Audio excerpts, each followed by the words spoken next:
Welcome to the live stream, everybody. Getting ready to start episode 23. Hitting record in 3, 2, 1. You're listening to Rex Sports Daily, your source for a fresh new take on all the latest headlines from the world of sports. And now, here's your host, George Bennett. Welcome to the show, everybody. Today is May 3rd, 2017. And finally, the NBA brought it in the playoffs. Just an absolute back and forth match for the ages. An OT thriller between uh, Boston and Washington last night. Oh, man. This was the kind of playoff basketball like we haven't seen in quite some time. It was rough. It was tough. It was like this game was the living embodiment of the word physical. Like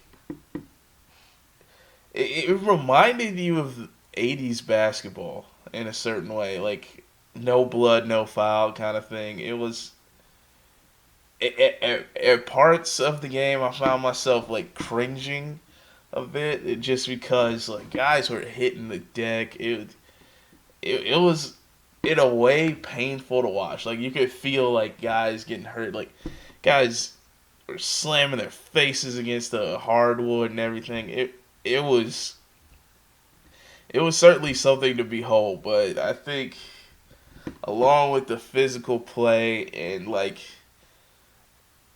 the back and forth between these two clubs, like you could tell these two teams do not like each other at all. And between all of that, the guy who just stole the show was Isaiah Thomas with his fourth quarter and overtime heroics. I mean, I I just kind of tuned into this one on a whim.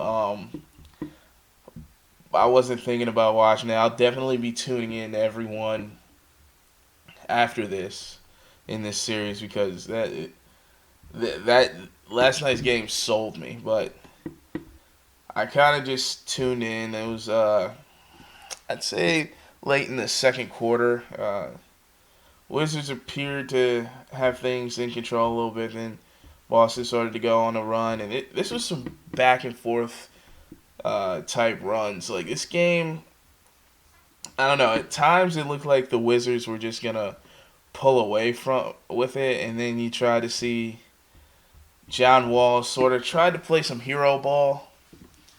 Uh, there were a ton of isolation plays by John Wall, where he's just got the ball by himself, then he just puts up a flat up air ball. I want to say he did that at least 3 times in this one. It was pretty bad. Like when you look at the box score, and it's a good thing I actually watched this game. But when you look at the box score, it's like, oh, he put up 40 points, 13 assists, but he was extremely inefficient. It took him 32 shots to get to that 40 points. Uh, Granted, he goes 16 for 32, but the real story is the 3 for 10 from three, and the fact that he was unable to get Bradley Beal going in this game. Like the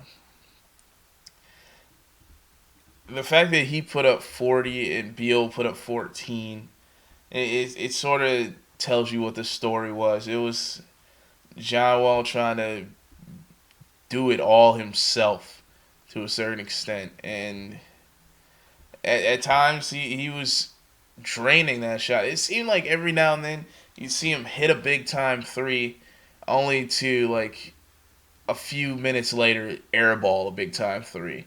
It seemed there was a point in this game where I'd say like late third quarter up until like mid fourth quarter, where everybody was trying to hit that dagger shot on both sides of the ball.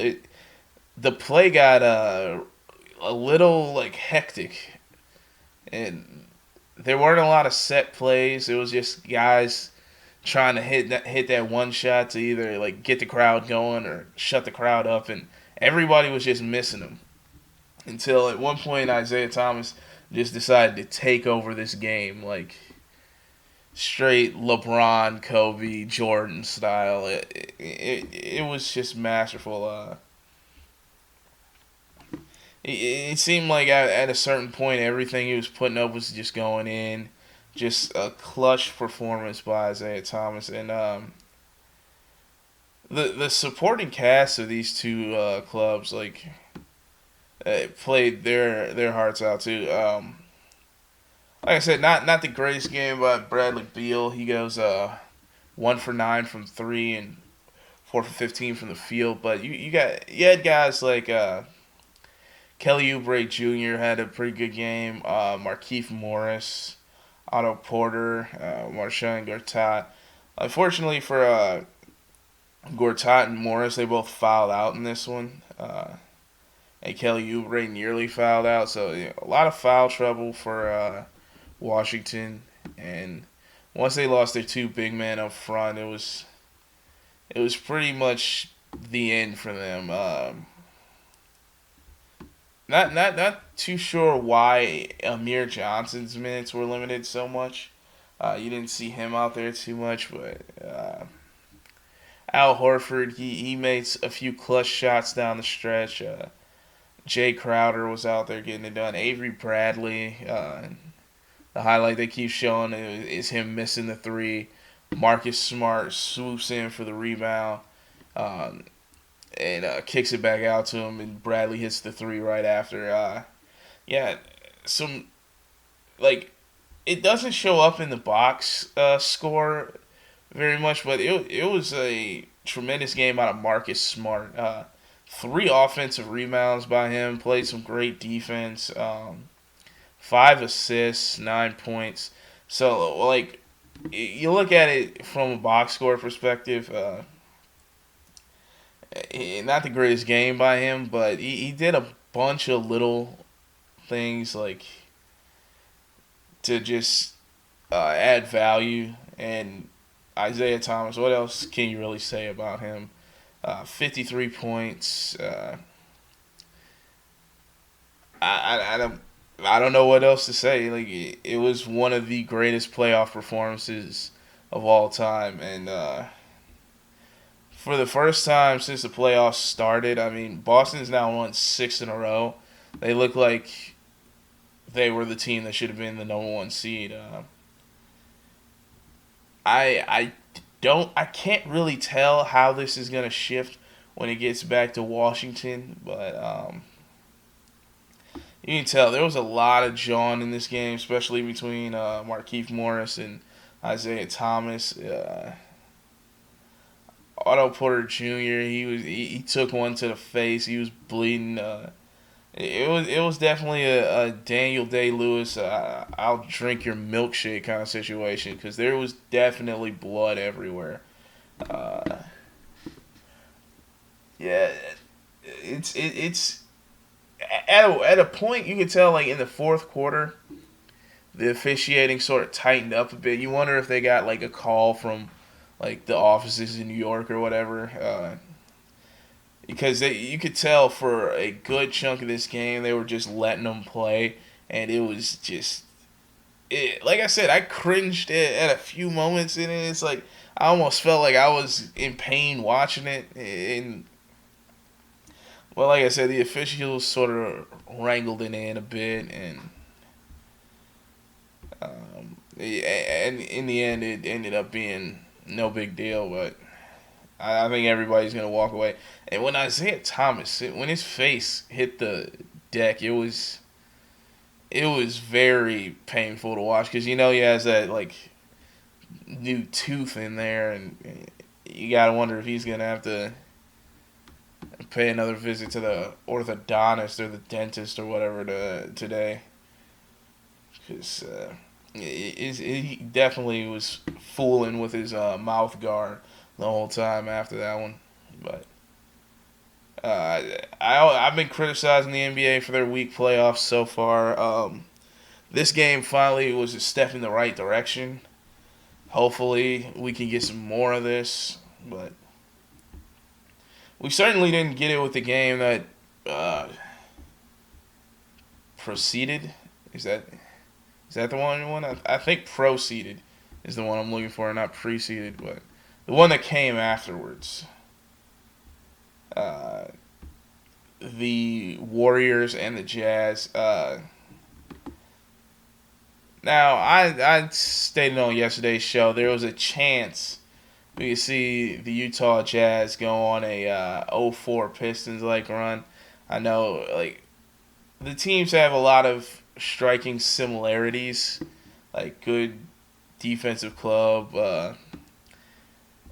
like one of the best defensive clubs we've seen. Not a whole lot of superstar talent, but in this one, it was just nobody really got going for the Jazz. It was just a good old fashioned team effort on the offensive end. Like everybody was just sort of playing the role, but they just don't have the 3-point shooting to keep up with a Golden State. Even though Golden State shot terribly from three, the Jazz would have needed the extra boost from the outside shooting in order to get this one done. They just don't have the weapons that the Warriors have, and nobody does, with maybe the exception of Houston. We'll see. If Houston can take care of San Antonio and make it to the conference finals, they'll probably have Golden State waiting for them. But I think when you have Stephen Curry and Durant and Draymond and Clay all going for 15 plus, there's not much you can really do to stop them. Yeah, I think like individually, all four of them outscored the leading scorer for Utah, which was Rudy Gobert at 13. Uh, Rough night by Gordon Hayward. Didn't see a whole lot out of him in this one. I don't. At the end of the day, I don't know what you can really do if you're Utah. You're gonna have to limit the Warriors to probably under 100, and that's extremely difficult to do. Even though the Jazz were one of the few teams that averaged giving up under 100 points a game in the regular season, they didn't play Golden State every game like they have to in this series. Yeah, the superstar talent for Golden State is just proven to be too much. Uh, and to hold them to 106, like, it's pretty impressive. This is a team that could easily put up 150, like, against a much less talented defensive group. But that's pretty much what you got with the Jazz. If they're not putting up 100, it's very difficult for them to keep a team like the Warriors under 100. But I don't know. Not much to really say about this one. Golden State sort of pulled away in the, like, I'd say about halfway through the second quarter, and didn't really look back after that. Like, I don't think I've watched a single Golden State playoff game so far. Like, I know I didn't watch any of the ones with Portland, but they're always on so late, and there's not really a chance of them losing. Like, I mean, if I was on the West Coast, it'd be a different story. And these 7:30 local tip-offs, like, probably aren't anything for them. But living over here in the Eastern time zone, I can't be up till 2 o'clock in the morning watching these games. Like, but I don't know. Golden State doesn't look like anybody's gonna beat them in the West. I mean, Houston has a shot, but we'll have to monitor that situation a little more. before I move on to the NHL, I wanted to just do a quick overview of what's going on in Major League Baseball. Get to some of the division leaders. The Yankees. I've been wanting to talk about them. They currently sit, I think, tied with several teams around the league with the best record in baseball, and it's rather surprising. We all know the Yankees were sellers at the deadline last year. They picked up some young pieces, gave away some veteran talent, but for them to appear to be turning a corner, so to speak, uh, obviously they got the great young right fielder and Aaron Judge, who's just been an absolute monster this season, batting 313, 12 home runs, and 25 RBIs. He's only 25. Uh, just I don't know if he still qualifies as a rookie. He appeared in looks like 27 games last year. I don't know. It's always that gray area with baseball whether or not someone qualifies for rookie status. I'm not entirely sure how all that works, but if he does, I think he's so far the favorite to win Rookie of the Year. And here we go again with another like quality young American player that baseball needs to uh, get on with the marketing with. But outside of him, you're starting to see like a pretty solid core. You pick up Starlin Castro. I remember he was a pretty good shortstop with the Bears. Right? I'm sorry, not the Bears, the Cubs. Back in the day, and he's sort of coming into his own as a second baseman with the Yankees. Uh, you got Austin Romine, who's a catcher that's bounced around a bit. He's batting 316 so far early in this season. Gregorius at shortstop, he's getting it done. Uh, mostly in the field, but like even with his bat, like batting 304, doesn't have any power to him. But and then you got guys who've been there a while: Chase Edley, Brett Gardner, Jacoby Ellsbury. Gardner and Ellsbury both have speed for days.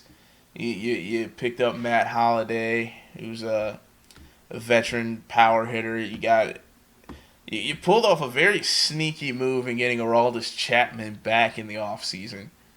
So Tyler Clippard, I know, is one of the best relief pitchers in the game.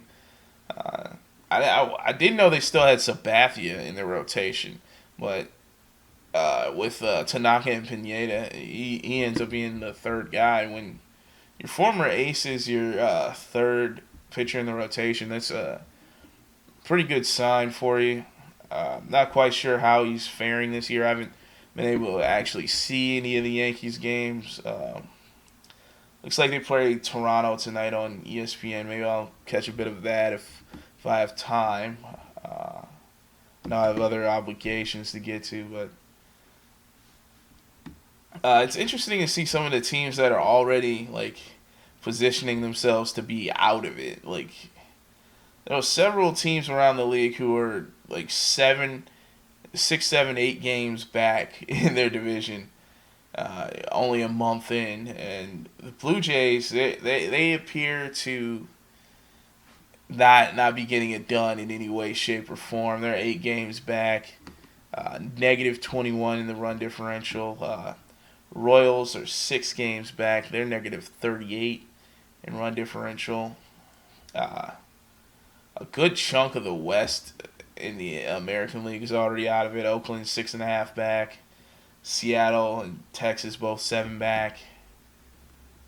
You start like a month in, like we can sort of start to see trends developed. I mean, most teams are about a seventh or a sixth of the way through their schedule, so Just looking at the Giants, they're negative 40 in terms of their run differential, and they're currently sitting 7 back of the Diamondbacks. Odd to see the Diamondbacks and Rockies battling it out for the top spot in the NL West. Don't know how long that'll hold true. By most people's estimation, this was going to be like most years between the Dodgers and Giants, but we haven't seen the Giants sort of get it together yet. And the Mets are currently sitting 6 games back, and they just got terrible news today. Apparently, we touched on it briefly yesterday, but apparently the news has been confirmed that Noah Syndergaard will be out around 3 months. So to lose the ace of your staff while you're already struggling out the gate, it may be a lost season for the Mets. We'll see. We'll probably check back in. I don't know. Probably in about a week or so, see where they're sitting at. But the Cubs have actually retaken the first spot in the NL Central, which is by far the most competitive division. Currently, only 2 teams are under 500, and they're under 500 just barely. The Reds are 12 and 14, and so are the Pirates. They're both sitting at 2 games back, so this division is still very much up for grabs. It's anybody's ball game in that one, but I think if you're looking around the league, there are almost already some teams you can eliminate. Just the Blue Jays, the Royals, the A's, the Mariners, Rangers, Mets, and Giants are. It's probably not the year for any of those ball clubs already. I realize we're only at the start of May and they could easily bounce back, but I'm not seeing it happening for at least like on average you'll probably see about one of those teams like start to come back and take a division lead, but uh, we'll see. So tonight we got Game 4 in the Caps and Penguins, and unfortunately, the worst news came out about Sidney Crosby. He is out for Game 4 with a concussion. Crosby has had numerous concussion problems throughout his career, which and you hate to see something like this happen. I mean, the best player in the world going down in the playoffs, while his team was just mauling people like absolutely unstoppable.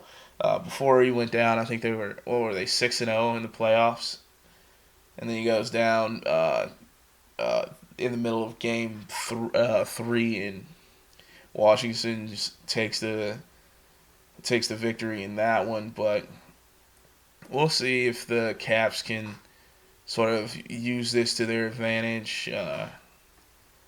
If they can't beat the Penguins without Crosby, then they definitely will not take this series. If this series doesn't end up going back to Washington tied 2-2, I'd be shocked.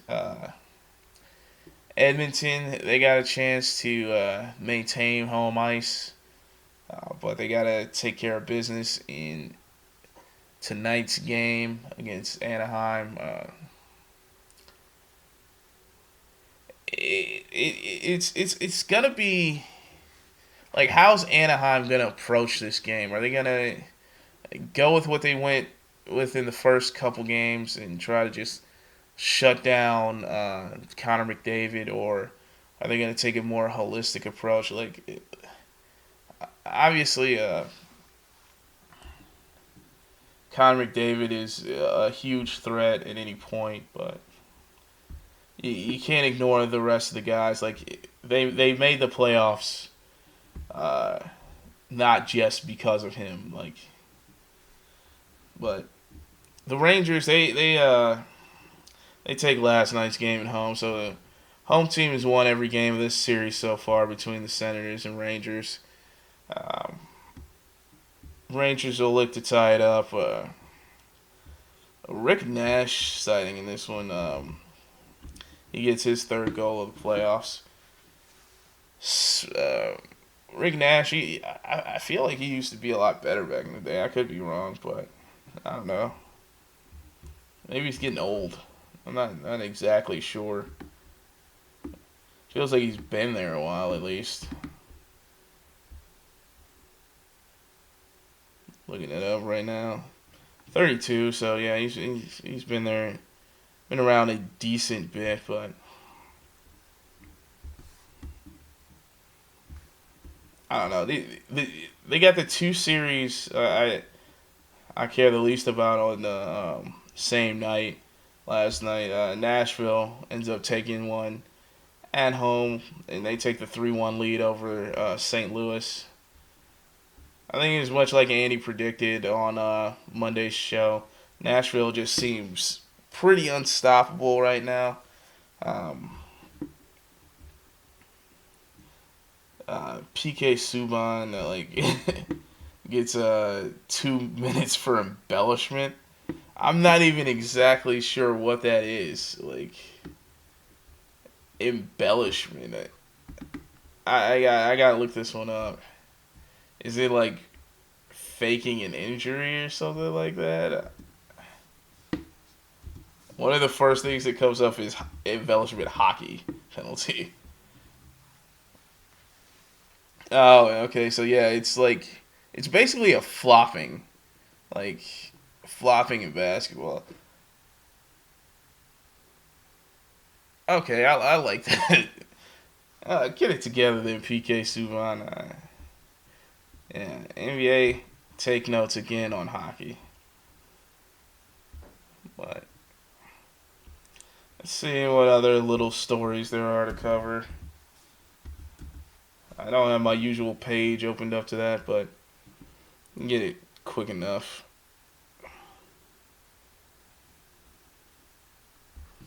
Indy 500's coming up soon. I guess that's cool. I don't know. Oh, apparently Malcolm Butler is returning to Patriot workouts. So, oh yeah, Jamal Charles signs with the Broncos. Another weird veteran running back signing. Uh, like the Peterson to New Orleans deal didn't make much sense to me, and neither does Jamal Charles to the Broncos. Um, I guess Jamal Charles had to go somewhere where there wasn't much risk in signing him. Somewhere where you already had an established veteran, I guess. So this deal kind of makes sense to me in the sense that if you're the Broncos, you have C.J. Anderson, but C.J. Anderson also is his own injury risk in itself. Uh, a lot of people are saying this is sort of hurts Devin Booker in his role with that team. Wait, did I say Devin Booker? What? Now, Devin Booker is definitely that guy that plays for the Suns. Who's that guy that plays for the Broncos? I'm blanking on these guys' names because football season is so far behind us. But what is that guy's name? Uh, it's something like that though. It's something very close to Devin Booker, but it is not coming to me. And for some reason, Google is failing me in finding the answer.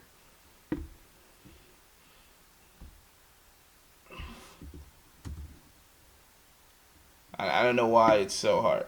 Devontae Booker. I knew it was something like that. I mean, it's obvious where the mistake lies there, but hey. Uh, yeah, between Devontae Booker and Jamal Charles, you sort of get that sort of two-dimensional scat back kind of guy, and I guess you get the big bruiser in C.J. Anderson, but you're relying on both of those guys to stay healthy. So I know I listened to the fantasy footballers, and their take on this is it lowers Devontae Booker's value, but not a C.J. Anderson. And Justin Forsett, he just went ahead and retired after this move because he's not getting any carries in that backfield, and it's like for Justin Forsett, I almost feel bad for him because he hasn't been good for about 2 years now, and nobody really wants him anymore. So I guess it was something that had to be done.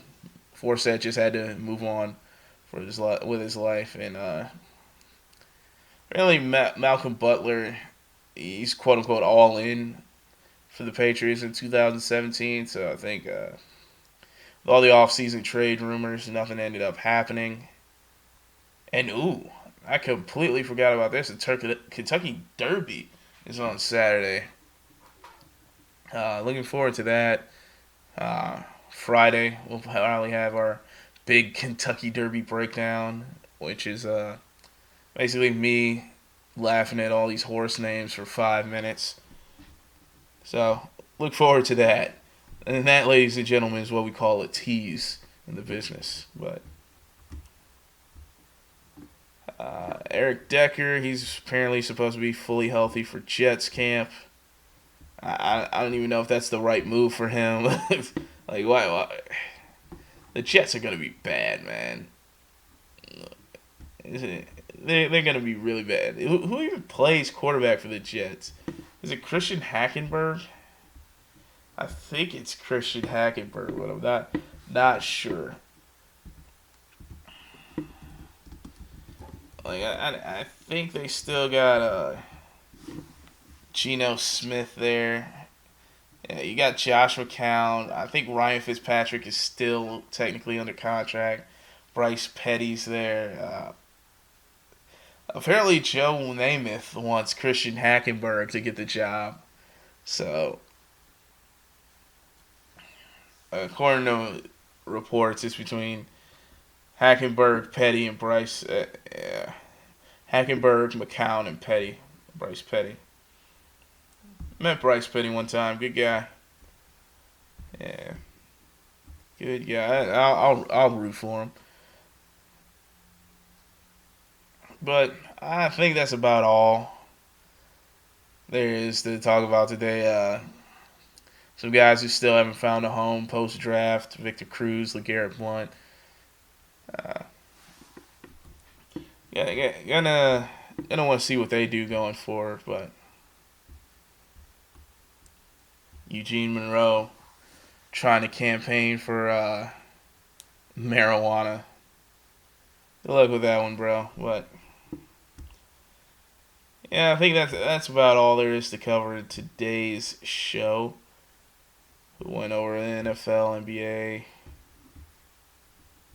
Got some baseball and hockey in there. Solid show. I want to thank everybody for watching and listening, and I'll see you tomorrow with more Direct Sports Daily. This has been another episode of Direct Sports Daily. Thanks for listening, and to keep up with the show, follow us on Twitter at the DSD Podcast. Subscribe to us on iTunes, Google Play, or Stitcher Radio, or visit our website, www.directsportsdaily.com.